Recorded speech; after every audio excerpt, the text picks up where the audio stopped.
Hello and welcome everybody. I'm so glad you could join us today for Optometry and Telemedicine during the COVID-19 webinar brought to you by Premier Academy 360.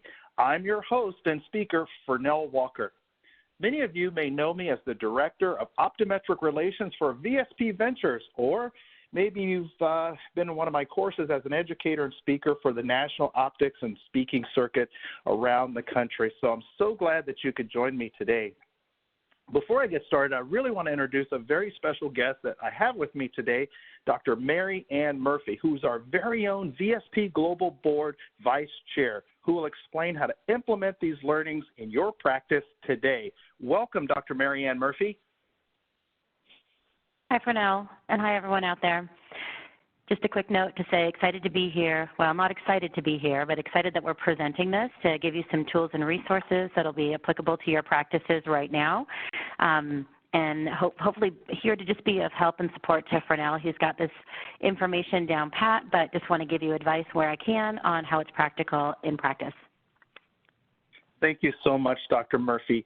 I'm so glad you're here, and you add a lot to the presentation, and really, from a doctor's perspective, can really make headway in what is a national and actually a global pandemic. We are in a health crisis, and it's during these times that VSP, we want to be here to answer questions and be supportive as much as possible.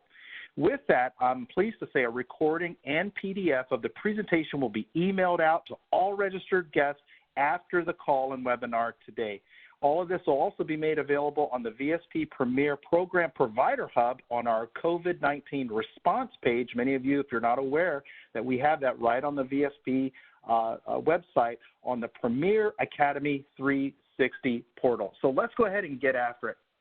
Many of you may be familiar with telemedicine, what you've read, and maybe different journals or spoken with your colleagues and so forth, but let's go ahead and start from the beginning. What is telemedicine? Well, telemedicine allows you to see patients virtually without seeing them face-to-face. Telemedicine is very common in other healthcare verticals such as psychotherapy, consultation, certain other medical and health services have used it for years, and even optometry for a very limited scope of practice. There's different types of communication that occurs, not to get caught up in all the fancy words of synchronous versus asynchronous, but we will talk about that a little bit today and differentiate between those two. Not to get too caught up in all of the weeds and details, our goal today is to really show you how you can use telemedicine, see patients during this health epidemic, really pandemic, as I mentioned before, that's affected our country in a way that no other pandemic has, in virtually 100 years. I'm excited to say that recently new legislation was signed into law by President Trump to allow for telemedicine to be expanded during these difficult times, which also includes optometry. And optometry is recognized as a part of this. So beginning March 6th, this new legislation makes emergency funds available and even has a waiver in there. So if you were using telemedicine before and you were just using the two primary codes, which I'll talk about quickly here and briefly, that's actually been expanded and how we use it and even some of the codes that you can use. So the restrictions, the specific restriction is restriction 1135, and that basically was issued by the Department of Health and Human Services. It removes many of the restrictions for you to see patients. Before, you had to worry about HIPAA compliance, PHI, and I'm not saying you don't have to worry about those things, but just be mindful to try your best to protect that patient. But we know that maybe you're seeing that patient from a remote environment, such as your home office or from your car, or maybe from somewhere you're out and about and you've got to see that patient. Well, HIPAA may not be the very first thing on your mind. Maybe seeing that patient and being able to take care of them quickly. One of the other things I'd like to mention is many doctors actually will receive patient calls from patients in other states. Maybe you're in a bordering state or near the border of a neighboring state, and you'll start to receive calls because, quite frankly, many optometric practices and even some ophthalmological practices are closed. And so they're just trying to get the care that the patient really needs. So Dr. Murphy, just a quick question. Have you had patients or uptick in telephone patients calling in, wanting to get help and so forth at your practice there in Colorado? Yeah, I think that goes without saying. For any of us that have been forced to effectively close our offices, we are open only for urgent and emergent care, and even still seeing those patients only when absolutely necessary. So anything that we can't do over telehealth we'll bring into the office, but everyone gets screened by phone before they come in, so to the extent that we can handle them via telemedicine, we're doing it that way. Absolutely. Well, thank you so much for that. Well, as I mentioned before, this waiver 1135 was super important because it really allows us to relax all the restrictions around this. The government has appropriated $8.3 billion for lab tests, vaccine research, telehealth services, and much more to help fight this pandemic that's occurring. So let's talk about specifically what telehealth or telemedicine codes can be used during this crisis and explain and hopefully make sense of it all. So let's talk about the first two codes, which include G2012 and G2010, which you're going to see in just a moment. These cover virtual patient check-ins. Now, virtual patient check-in, these are brief type visits that can only be used for established patients only for these two specific codes. The time frame cannot be related to past medical visits within the last 7 days. It cannot create a new visit for the same chief complaint within the next 24 hours. So what does that mean in English? If I saw a patient, let's say within a 7-day time frame before they called with, let's say, a red eye and they have injection, and we go through that process and start to question them, if it's a new chief complaint, I can absolutely bill that as a telephone medicine visit, and I'm going to talk about the details of that.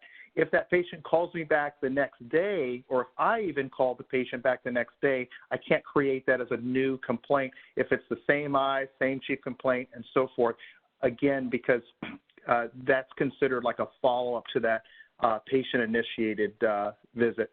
What about consent? Well, normally, we've got to get written consent from a patient, but how do you get written consent over a phone? Does the patient have to sign something, scan it in, or take a photo of it and send it in? Absolutely not. During this crisis, basically a verbal consent is just fine. However, you must document that you did receive verbal consent from that patient. Maybe it's in your EHR, your electronic health record system, or even if it's on paper, that you document that the patient gave you consent to go ahead and talk with them about their complaint and their health need over the phone, or maybe it was Skype, or maybe it was FaceTime. And I'm going to talk about that in just a few moments as well. What about the deductibles and any Medicare coinsurance and so forth? Well, during this time, the provider has the option to waive such the deductible during this emergency crisis only, so it's not required. And again, it's up to the provider to make that decision. So what two codes did I mention before? Just in recap, that was G2012, which is telephone, which is considered synchronous. And there's G2010, which is video capture imaging of pre-recorded video. Even from FaceTime, you can pre-record or Skype. Again, that's considered asynchronous. Now, what's the difference? Synchronous is like this webinar. We are having live interaction back and forth. Dr. Murphy and I are talking and so forth, and that's live bidirectional communication. If it's video capture imaging through FaceTime that's pre-recorded or Skype, you're going to use G2010 again because that's asynchronous. Something really important that we want to point out is you cannot report or bill these two codes together on the same visit, where I've had some doctors call me and question or email me and say, hey, Phernell, what if I talk to the patient on the phone and then I instruct them on the phone to go ahead and send me, images of the eye and so forth? Can I bill both? No. the answer is no. You're going to bill one or the other. I can't tell you which code to bill. You have to make that determination based upon the services that you were rendered, but I can tell you that you cannot bill both codes together. So as I mentioned before, synchronous, again, is for that telephone visit. Must be brief. Brief is described as less than 7 minutes. That's 5 to 7 minutes approximately. The optometrist or healthcare provider who can perform E&M coding is eligible to do this. So if you have E&M, which is evaluation and management coding rights today, you can bill Medicare for these services. Now, there are some limitations, and I've already mentioned that. Just to recap, it cannot be for a prior complaint or the same complaint if it was within that 7-day window, and it can't create or see the patient again subsequently for that same chief complaint. Your usual customary expected reimbursement for this for Medicare is about $15. Just know that. I want to mention— And Phernell here, if I can just add a real practical example of this. Please. These codes here, I think of these G codes as kind of the good old days. And this is what we've been doing in our practices for a long time. So where I've used a couple of these codes recently is for patients that I've seen a week and a day ago for whom I'm following up. So I saw someone for a red eye. I saw someone for a PVD. I saw someone for a conjunctivitis. I'm now calling them a week and a day later to check on them. How are you doing? How are things going? Did the treatment work? It's, a 5 to 10 minute conversation with them, and that's it, which is separate than an E&M evaluation, which Phernell's going to get into. But I think of the G as just the good old days, just a good old check-in on the patient to see how they're doing. There's no high-level complexity to it. There's no new diagnosis and management. It's truly just a check-in. So if you're looking for the opportunity to follow up with people that you saw prior to the closure of your office, this is a great code to use for that. Oh, that's terrific, Dr. Murphy, giving us real-time real value to these codes and how we can implement. That's fantastic. And since you've mentioned that, look at the question board light up. I've got a second screen here. Look at all these questions we're getting. So just a reminder, if you'd like to ask a question, we're holding those to the end because we've got a ton of people logged into the system today onto today's webinar, and we're going to take some of those questions at the very end, and then the questions we can't get to, guess what? We are going to email and communicate all the questions and answers directly back to you. So I don't want you to feel that your question will not get answered. It absolutely will be answered, but keep the questions coming. We're just getting a ton of question and interest around this. Thank you, Dr. Murphy. Okay, so let's talk about the full digital evaluation, shall we? The full digital evaluation, like Dr. Murphy said, is our evaluation management online digital evaluation. These are covered by Medicare. This communication can actually occur over a 7-day period for that full evaluation. Probably won't, but could.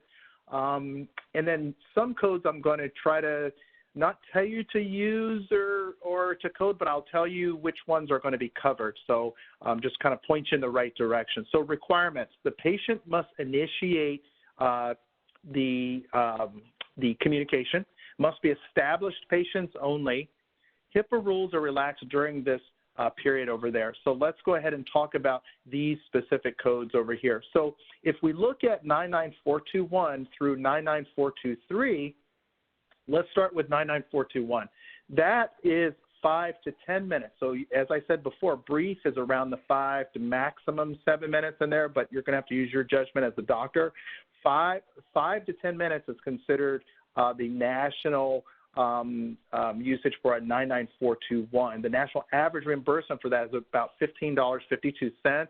99422, 11 to 20 minutes you spend with that patient in total. 99423, 21 plus minutes you're spending with that patient. So it's related to time, as you can see there. And keep in mind, you really want to, when I use the term digital, digital means just that. It is where I'm looking at something to make an observation. It can't be just voice only. Voice-only evaluations are great for some things, but other things not so much, where, you really want to see, that photo of the patient, or maybe it's a live video and so forth, because we have some limitations to that as well. And if you're using an EHR, be careful about using certain templates. I know, Dr. Murphy, you and I had a conversation recently about that as well, and limitations and so forth of using templates. Do you want to add something to that or speak to that, Dr. Murphy? I will, very specifically. So 2 things I'll add to this section. One is, again, yes, being careful about using your EHR. If you're like me, you probably go in and you've got a couple buttons that you click that say this is normal, that's abnormal. And then what is generated by the EHR in the final printout typically says, evaluation by slit lamp reveals that the cornea is normal. Obviously, that's not the output that you want to have generated because you didn't use a slit lamp. So for most software right now, you're going to be using just kind of your custom fields, your manual note templates. EHR has something called a paper note. So you really just kind of want to be manually typing in what you were able to see. You can put that your evaluation was limited by digital media, but you definitely don't want to have anything that specifically says, you know, the fundus exam revealed this by using 90D and 20D. So just using your regular language and manually typing it.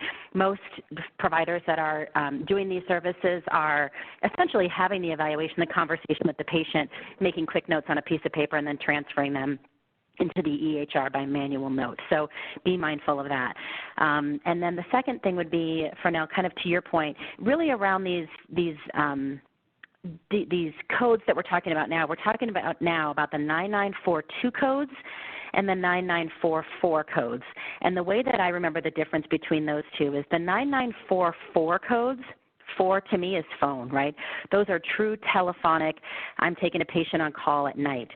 So the 9944 are the phone codes, and again, Medicare typically doesn't pay for those, so that's a good way to remember them, and it falls under the same time criteria. So 41 is 5 to 10 minutes, 42, 11 to 20, and 43 is greater than 21 minutes.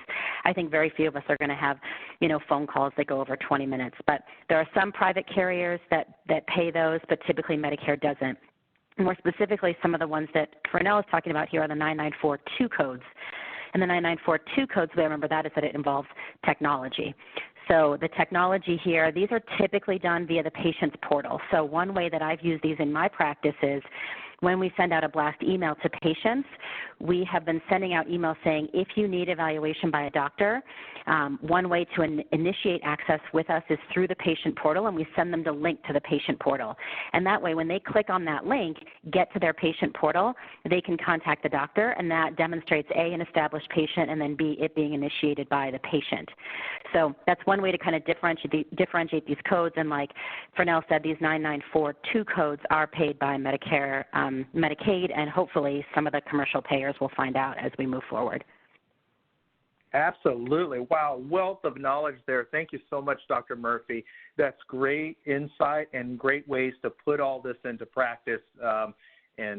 Directly today, they can start using this in real time today. And be careful, as Dr. Murphy said, of these voice-only evaluations, because how much can you really see with the patient just by speaking with them? Now, other professions may be, a lot more than optometry, but it'd be very difficult. But you need to be aware that it does exist, but we want to caution you on using these 4, like the phone. I love that. 441, 442, and 443.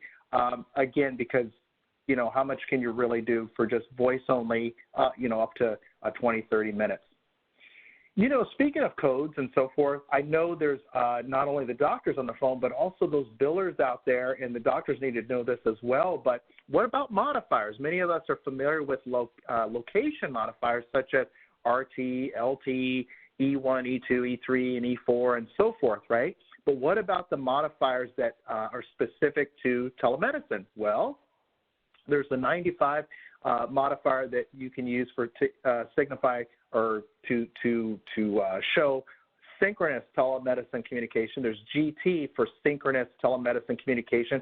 With the GT, there's less limitation versus 95. If you're unaware, please make sure that you go ahead and you make sure that you check with your insurance carrier just to make sure. Now, the GQ is asynchronous telemedicine, and I'm going to speak to that in just a few moments because there's some telemedicine codes that you can use with VSP to speak to that as well, or that you can use as well. So I'll be speaking to that Let's talk about Medicare Telemedicine Services billing. There's 99201, 99202, 99203, 99204, 205, 211, 99212, 1314, and 15. It's important that these specific codes up here we are using specifically for full evaluation as well. We can't use 92 codes for telemedicine. I know there's a lot of confusion with that. Many of us are so comfortable pulling out your 92204, 92214 for that established patient. Well, you can't use those. Also, it's important to know that the place of service, which is our POS, is typically 11 for non-telemedicine services. It's 02 for telemedicine. So make sure that the billers out there are aware that you make sure that code is 02 for Medicare and some commercial insurance companies, with the exception of VSP, which I'll speak to in just a moment. And reimbursement is your usual and customary fee over there. Speaking of VSP and Medicare and putting all this together and so forth, you're always going to have slight differences depending on the insurance carrier that you're billing for this. So with Medicare, I went ahead and put this on the left-hand side so you can look through this and see exactly which codes are accepted by Medicare over here. And then on the right side, which codes are VSP specific. Now, I am excited to say that we have some new codes that are going to be coming. Now, if you were to see a patient this very moment and you tried to send over this code today, which is, Thursday, March 26th, you basically would not be approved for this code. But as of April 1st, these codes will be in the system, which is 99421, 99422, and 99423 to bill to VSP. And again, please don't use the 92 codes for Medicare or VSP. Now, what about the modifiers? VSP would like to see you use the GQ modifier or even 95 as applicable, but those are the ones that we really want you to use, the GQ modifiers versus the others out there. Imaging, let's talk about imaging for just a moment. Will Medicare cover specific imaging only? Let's say I have a patient with diabetic retinopathy without or with ophthalmic manifestations. For Medicare, no. VSP, yes. And that code is 92227 and 92228. And with these two codes specifically, you don't have to use a modifier because the code itself will designate that it was done, with telemedicine. And then the place of service, which is POS for VSP, is 11, not the 02 for Medicare.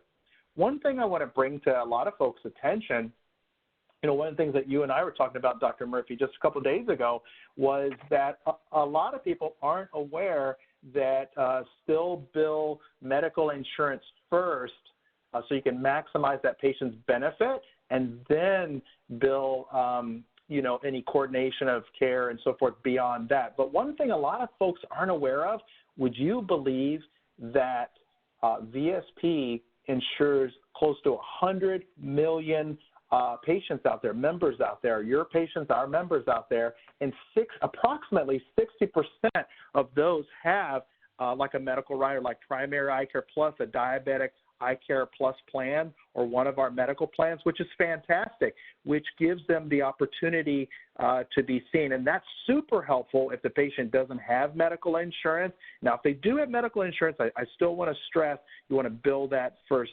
Do you want to add anything to that, Dr. Murphy?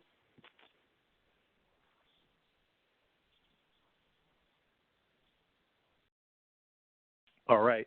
So, please make sure we bill the medical first.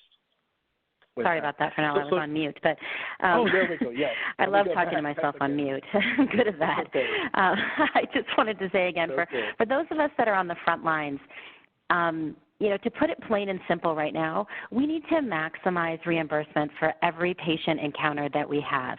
And your best bet in doing that is definitely going to be to bill your E&M code to the medical insurance first, and then to coordinate the benefits with VSP. And again, you can do that by, if someone has a commercial plan that has a $50 copay, bill the medical, and then if that, that when that copay, the patient is responsible for the copay, whatever gets kicked back from medical along with that copay can then be submitted to VSP. So it's to the patient's benefit because it minimizes their out-of-pocket and reinforces the benefit of having both plans.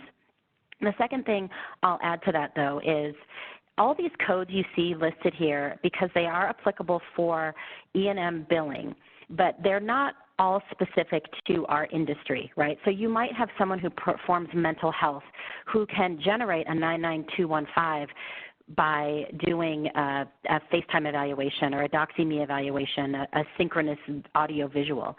We would be hard-pressed in our industry to bill some of these codes over audio-visual. So keep in mind that the criteria around what is necessary to bill these codes hasn't really changed. So your medical decision-making, your evaluation of the systems, I would be hard-pressed. There's some apps out there that you can use to check acuity for a patient. It'd be tough to do a confrontation visual field, though it can be demonstrated if you've got someone else in the room with them. But you cannot, some say you can evaluate the lens with FaceTime. I'm not 100% convinced that you can do that, but you still have to meet all of the criteria for these 99 codes. And again, as you know, they're higher for new patients in terms of the review of systems and examination and history. So I think what we have to be careful about here is use these codes where appropriate, and oftentimes they can be appropriate, a 99212 or a 99213 for an evaluation of a conjunctivitis or an atopic dermatitis or what you're seeing on the patient at any given time. But what we don't want to do here is set a new precedent for what would be acceptable as far as the standard of care. There is an expectation that to the best of our ability and using our best professional judgment that we will uphold the highest standard of care possible using these codes and using the technology that we have available to us. Well put. I'm so glad you said that because with all those codes out there, we get a ton of questions out there. We had a question. Doctor contacted me yesterday and said, does it have to be only urgent care? Can I perform normal services through that? And I think the way you described that was fantastic. And speaking of history, because you said something, Dr. Murphy, that really made me think about this. If I were to do like a 99201, 99202, 3, 4, 5, think of those as the levels as, okay, the history for like an 01, nothing's really changed there. It still needs to be problem focused. Or if I'm doing an 03, it still needs to be detailed. And how much detail can you do, and how much can you do with a comprehensive exam and so forth? Then I would agree with you. It'd be hard pressed to get to a level 5, with the limitations of technology and so forth. And we want to maintain good ethics and make sure that we're coding properly. Well put. Just to expand on the remaining moments that we have with the two codes that we introduced of the 92227, because that's new to a lot of folks, and 92228. The 27 is really for remote imaging, diabetic ophthalmic manifestation, retinopathy in a patient. And the 28 is, an example of that would be maybe we're monitoring and managing active retinal disease for that diabetic patient with physician's review, and be sure to still do your INR, your interpretation report, and of course the laterality of the image. Was it right eye, left eye, both eyes probably more than likely, and so forth. So just still be mindful of good documentation, making sure that you do the best you can, because again, when it's all said and done, once we get past this global pandemic, and we will one day, I'm cautiously optimistic that we're going to come together stronger through this. We're going to look back, and you've got to be able to look at those charts and be able to discern and figure out, okay, what did we do, and what was this for, and so forth. And just good documentation is so important. Well, with VSP and those 60% of those VSP covered with that medical rider and plans, how do I find that if I'm using, let's say, Eyefinity? Well, one of the things you can do when you go to get eligibility and authorization is right on the VSP patient report under patient record, that first tab, you'll see, this is really for the billers out there. You can see near the bottom the primary eye care plan and which plan they're on with those specific details and copay information right there near the bottom. So it's readily accessible to you, even if you're using, let's say, an Eyefinity product such as Eyefinity EHR with OfficeMate or Acuity Logic or Affinity Practice Management. If you were to go there, you'd be able to pull authorization eligibility if you're using the integration for that, and be able to see that as well right on the report. If you're on the actual website and you were to look under the e-insurance tab over there and you use primary eye care, you could use the drop down and be able to see more information. And we've highlighted that over to the side there with the arrow on the bottom to see exactly what the patient is eligible for, what those benefits are, what plan that they're signed up for, and so forth. So VSP's got you covered there. And then also, if you look under that e-insurance tab over there and you expand it, this is the expanded view versus the collapsed view, you can see what's available to them and where they want to authorize those benefits immediately right there, which of course you do, and so forth. But maximize their benefit, build a medical first, as I mentioned before. Lastly, what about other private insurances? Well, many will just follow CMS guidelines. They'll use the same modifiers, GT, possibly GQ95. And again, it depends on the insurance, and there's so many variations out there, but most follow CMS guidelines, use same originating sites, recognize place of service as 2. Some may use 11. Some will use 2, but just check with them just to be sure.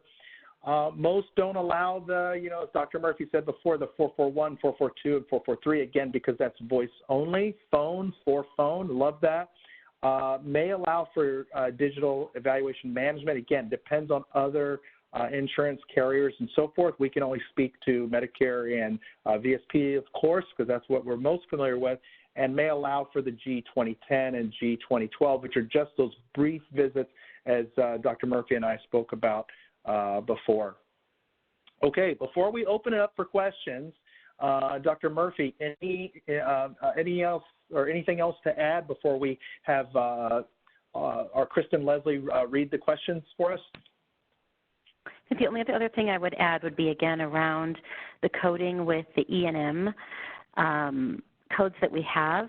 Obviously, continuing to use, you probably have that grid stamped in your head in terms of how to select codes. I think some of us have probably fallen out of practice with that because our EHR kind of does it for us. So if you're questioning it, you can put your details into EHR there, obviously not putting the slit lamp findings in there because you're going to be just doing an audio-visual evaluation, but that can be helpful to you. But the other thing to remember, which I think a lot of us don't use very often, is you can select your code based merely on time, and there are guidelines in CMS, but for instance, established patients to use a 99211 is a 5-minute, right? A 2 is a 10-minute. What becomes important there, if you're doing it strictly based on time, is that you document that very clearly in your patient record.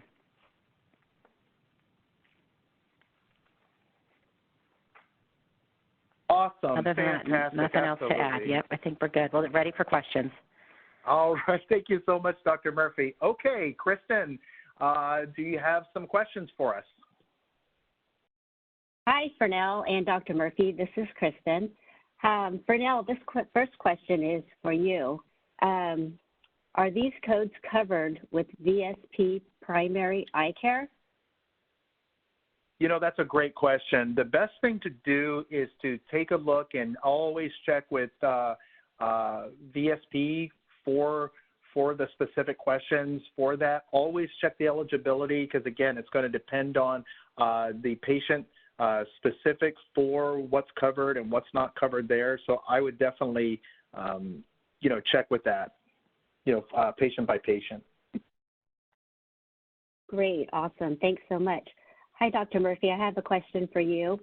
For a video session, you mentioned video capture. Are we required to record the sessions? So typically, and if you want to get in good practice, and if it's your intention to go forward using telemedicine in your practice, it was previously required that you did record the information. With the Health and Human Services legislation that just passed recently, it is now not required. So during this COVID epidemic, it's not going to be necessary that you record. But again, going forward, keep in mind that I anticipate that those restrictions, or the lax restrictions right now, will probably be removed. And going forward, that would be a requirement. But it's always best practice as much as you can to record those. Great, thanks so much. Phernell, I have another question regarding coding. Are 994 or 2 added to the G codes? The 994 and 992 are not added to the G codes. You can't build them together. You would use one or the other. Because keep in mind, that's a great question. Those G codes are the good old, contact or communication, like Dr. Murphy mentioned before, and that's where it's a brief, either telephone or brief digital exchange or communication with that patient, and much more. So again, and when we say brief, we're talking less, 5 minutes or less. I mean, it could go up to 7-ish minutes, but once you start going past 5 minutes or so, that's beyond just brief.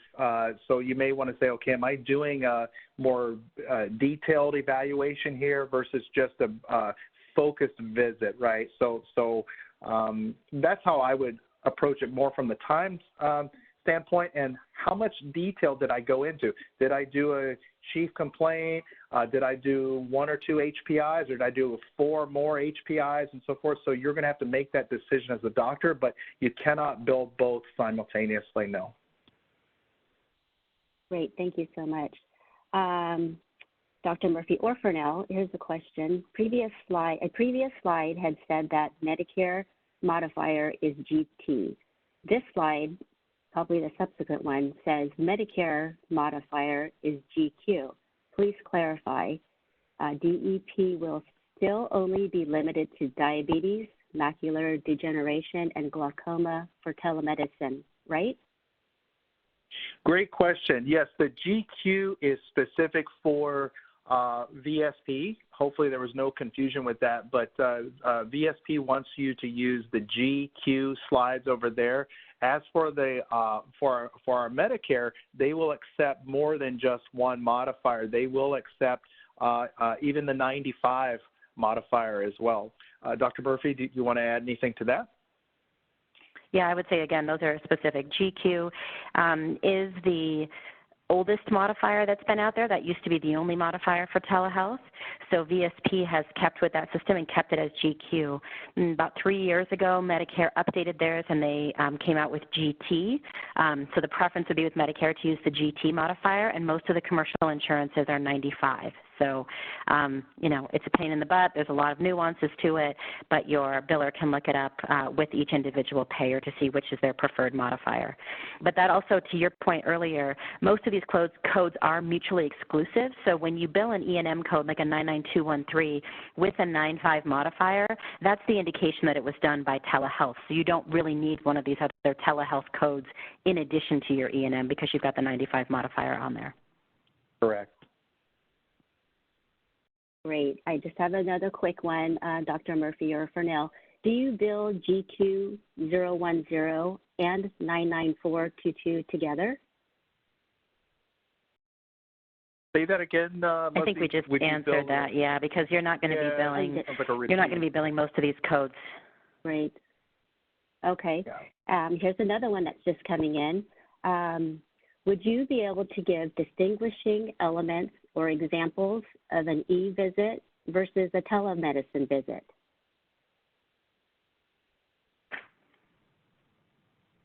Give an example. Sure, sure, I can do that. Yeah. Yeah, okay, yeah. Go ahead, Dr. Murphy. I think, so when I think of the 9942 codes, again, I think of those as technology codes. To me, those are codes that are very similar to using a telephone. You're just doing it over video, right? So I might get on FaceTime, check in with a patient, and say that I'm again looking at a quick bacterial conjunctivitis. I may choose to bill that as a 9942 code. I could. Something to keep in mind is the reimbursement on these telehealth codes are minimal. I think, Phernell, it was in one of the slides that you had, but the average reimbursement for these is between like $12 and $25. Yeah. I mean, I think you've got one that goes up to $50 if you're doing a 21-minute evaluation, but again, for most of us, that's not the case. So your average digital evaluation is going to pay somewhere between $15 and $30, so minimal. So assuming you meet the criteria to bill a 99212, in most jurisdictions, your reimbursement for that is going to be a little bit higher. But again, it's important that you meet the criteria. There are minimal criteria for a 99421. So if I get on FaceTime with them and I look at someone and it's my neighbor's kid, right? Patient of mine, I'm like, oh, that's a conjunctivitis. I'm going to send you in some Xylet. Goodbye, we're done. Okay, I might bill a 99421 at 1552 reimbursement. If I get on with a patient that's not as familiar to me and I say, well, tell me a little bit about your history. Have you recently been to, one of these high-risk areas? Have you had the flu? Have you been sick? Do you have a fever? If I'm doing more of a medical evaluation, then that definitely falls into the E&M and we want to be reimbursed properly for it. So there's no, strict limitations to can what be done on the 9942 codes. I think of that as, again, a quick telephone call. You just happen to be doing it over video versus a true evaluation and management of a patient.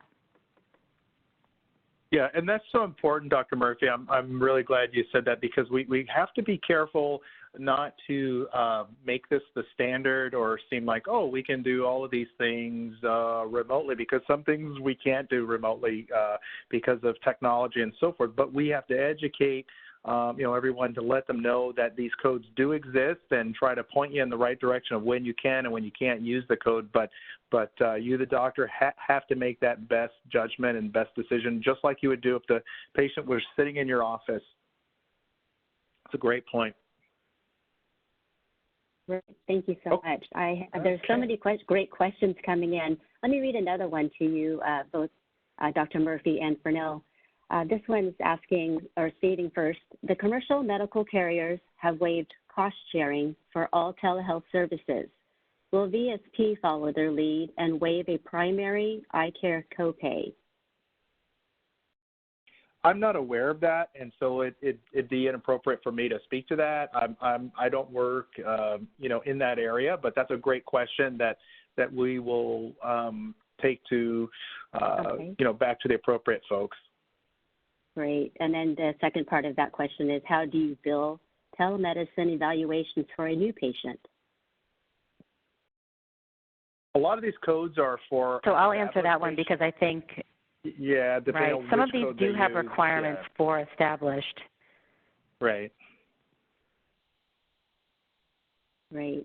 Okay. You would be eligible to bill an E&M code for a new patient, but again, the criteria would be much higher as they are in your office. So you'd have to be able to establish that you've met the criteria in order to bill, say, a 99201 or a 202. Great. Thank you so much, Dr. Murphy. Here's another one coming in. What is the difference between eye exam codes such as 92004 and 92012 we normally use and 99421-3? I think that's effectively a topic for a whole different lecture. So if someone doesn't have the familiarity and the difference between 92 codes and 99 codes, this is probably not the place to get into that. 92 codes, obviously unique codes for ophthalmological codes that have specific requirements around eye care, where 99 codes are used by all professions and the criteria are much more general. So there are plenty of lectures available through Premier Academy, also through the AOA, also through many of the alliance groups. I know Vision Source has some, and IDOC has some, and PECA has some that can speak to those, and obviously a ton of continuing education available through other resources in the industry that would be better at explaining that, but it would be at least another hour-long lecture. Yeah, yes, beyond the scope of today. Yeah. Great. Here's a very interesting question. Phernell, how do I bill for texting, and can we text without it being secure? This is a great question. Okay. The short answer is I would not bill for texting. What I would do is if the patient initiates the texting, I would jump on a call with them and then bill it one of the other appropriate means, just as you will with any other bill. Was it brief? Was it turn into a full digital evaluation, where you're sending video back and forth, or a live, synchronous evaluation. But it would be, you would be very hard pressed to do texting alone, because if the patient can text, they can surely pick up the phone and speak to you on the phone probably faster. Because again, like Dr. Murphy said, think of the time and think about the technology that you're using, which I love. Can you meet the criteria? Can I, by the patient telling me and describing to me that instead of their eye being white, their conjunctiva being white, it looks more like a tomato? Can I instantly say, oh, that's a subconjunctival hemorrhage, right? Well, no, maybe because the way they're describing it, you wouldn't be able to get that. But if I have them take a photo of their eye, then maybe I can quickly diagnose, oh, that's a subconch heme. Let me go ahead and just, instruct the patient on what to do. So texting, you'd be pretty hard pressed. Try to get more information beyond that. Would you agree with that, Dr. Murphy? I would agree with that. And to the extent that a patient for some reason says they're unavailable to either take a video call or have a phone call, I would point them to the patient portal. Simply then you've got a little bit more backup to use some of the online digital evaluation codes, so your 9942 codes again. And then it's also the documentation is happening in real time, so that you don't have to go back and create a patient chart that says you texted with this patient. It's already in the patient portal and your record is intact for you. Absolutely. And I'm glad you said that, because those 42 codes were really designed for portal usage and using technology as best as possible to make it more efficient and to get better documentation so we can get better outcomes, in the long run. And these are all great questions, but what I want everybody to really keep in mind is it's no different than that patient sitting in your office. Can you meet the criteria, as Dr. Murphy said, to satisfy that level of coding? And if the answer is no, then you have to use a code that does meet that criteria that's most appropriate, because we always want to make sure that we're taking care of that patient and we're using the correct code and so forth. So great questions. Great. And another one had just come in related to this. Texting will initiate the patient request for service and acknowledge use of digital media for encounter. Which platform can we use for telemedicine? FaceTime, Skype, etc.? Great question. The federal government and most insurance carriers now accept most media platforms as long as it can meet the criteria to satisfy telemedicine. So if it's Skype, whether it's FaceTime, whether it's live video or Zoom or GoToMeeting or whatever, any way that you can see that patient and you can get more detail of what's going on. Now, the quality needs to be there too. We can't just, and I'm going to make a joke here, but like they can't etch a sketch a photo, right? And that's just a joke. It needs to have a good quality and be able to meet that minimum. Well, thank you so much, everyone, for joining today. And Kristen, thank you so much for reading these great questions that we have. And there's a ton of more questions that we will be answering. And most of all, I want to thank our special guest, Dr. Marianne Murphy, our VSP Vice Chair, Chairperson of the board. Thank you so much for giving us great insight in how to implement these codes during this terrible pandemic that we're going through today. Anything else you'd like to add, Dr. Murphy, before we go ahead and wrap things up? I'm going to add one last comment to the last question, which is, again, around the audiovisual requirements, and that is, again, being able to use something that's not HIPAA compliant, like FaceTime and Skype. That is part of the relaxed criteria that just came through that Health and Human Services legislation, so that may go away at some point. I anticipate that it will. So again, those are appropriate to use now, but if going forward you want to make telemedicine an active part of your practice, make sure to explore some of the technologies that are HIPAA compliant. Common ones are Doxy.me, there's iCare Live, which is specific to our industry. Zoom does have a HIPAA compliant platform as well. So again, just be mindful that when that change happens, you'll need to change your practices if you've been using something that's not been HIPAA compliant. And then the last thing I'll add is thank you to you, Phernell, obviously, and for your team in putting together this presentation kind of on the fly. I know how much work you guys have been doing on the back end, and sometimes it's hard for us providers to see what's happening there. there because we're on the front ends and we're dealing with closing our practices and laying off employees and dealing with limited cash flow. But it's resources like these that VSP has put together that I think can make a difference to help us get through this time. So I appreciate the time by you and the team. Thank you so much, Dr. Murphy. And this concludes today's webinar. I want to thank all of you for joining us, and I hope you stay safe and healthy during this COVID-19 pandemic. Have a great day. Thank you.